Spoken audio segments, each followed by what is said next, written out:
भारतीय संविधान का विकास। संविधान शब्द की उत्पत्ति लैटिन शब्द कॉन्स्टिट्यूरे से हुई है, जिसका अर्थ प्रबंध करना, व्यवस्था करना या आयोजन करना होता है। 1895 ईस्वी में बाल गंगाधर तिलक ने स्वराज विधेयक का प्रारूप प्रस्तुत किया। उसके बाद 1922 ईस्वी में महात्मा गांधी तथा 1934 ईस्वी में जवाहरलाल नेहरू ने भारतीय संविधान के निर्माण के लिए संविधान सभा के गठन की मांग की। भारतीय संविधान के ऐतिहासिक विकास का काल 1600 ईस्वी से प्रारंभ होता है। इसी वर्ष इंग्लैंड में ईस्ट इंडिया कंपनी की स्थापना हुई थी। ईस्ट इंडिया कंपनी की स्थापना एक चार्टर एक्ट द्वारा की गई थी। कंपनी के प्रबंधन की समझ शक्ति गवर्नर तथा उसके 24 सदस्यीय परिषद में निहित थी। इसमें पहला एक्ट बना था 1726 का चार्टर एक्ट। कलकत्ता, बम्बई और मद्रास प्रेसिडेंसियों के राज्यपाल एवं उनकी परिषद को विधायी अधिकार प्रदान किया गया। अब तक यह शक्ति कंपनी के बोर्ड ऑफ डायरेक्टर में निहित थी।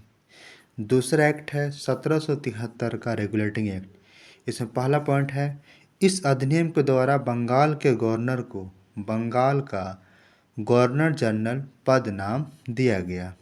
दूसरा पॉइंट, कलकत्ता के गवर्नर को बंगाल का, बिहार का एवं उड़ीसा के लिए भी विधि माने कानून बनाने के अधिकार दिए गए।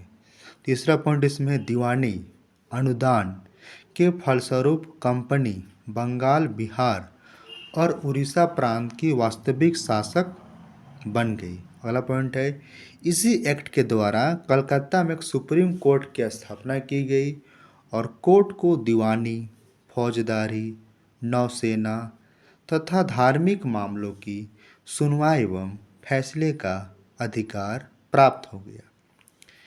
इसमें अगला पॉइंट है, इस कोर्ट में एक मुख्य न्यायाधीश और 3 अपर न्यायाधीश होते थे। नेक्स्ट पॉइंट इस एक्ट का, इसके प्रथम मुख्य न्यायाधीश सर एलिजा एपे थे तथा अन्य न्यायाधीश चैम्बर्स, लिमिस्टर और हाइट थे। अगला पॉइंट, इसके माध्यम से ब्रिटिश सरकार को कोर्ट ऑफ डायरेक्टर के माध्यम से कंपनी पर नियंत्रण सशक्त हो गया। अगला पॉइंट, राजस्व, नागरिक और सैन्य मामलों की जानकारी ब्रिटिश सरकार को देना आवश्यक कर दिया गया। लास्ट पॉइंट इस एक्ट का, प्रथम गवर्नर जनरल वारेन हेस्टिंग थे। अगला एक्ट बना था पिट्स इंडिया एक्ट 1784 में। पिट्स इंडिया एक्ट को एक्ट ऑफ सेटलमेंट के नाम से भी जाना जाता है। अगला पॉइंट, राजनीतिक मामलों के प्रबंधन के लिए बोर्ड ऑफ कंट्रोल का गठन किया गया। इस एक्ट के द्वारा धैर्य शासन की व्यवस्था का आरंभ किया गया।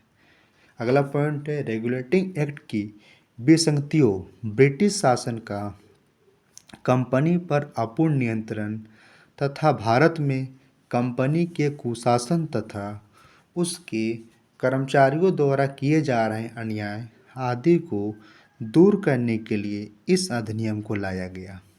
लास्ट पॉइंट, तथा व्यापारिक मामलों के लिए कोर्ट ऑफ डायरेक्टर के पद बनाए गए। इसमें अगला चार्टर एक्ट है 1813 का चार्टर एक्ट।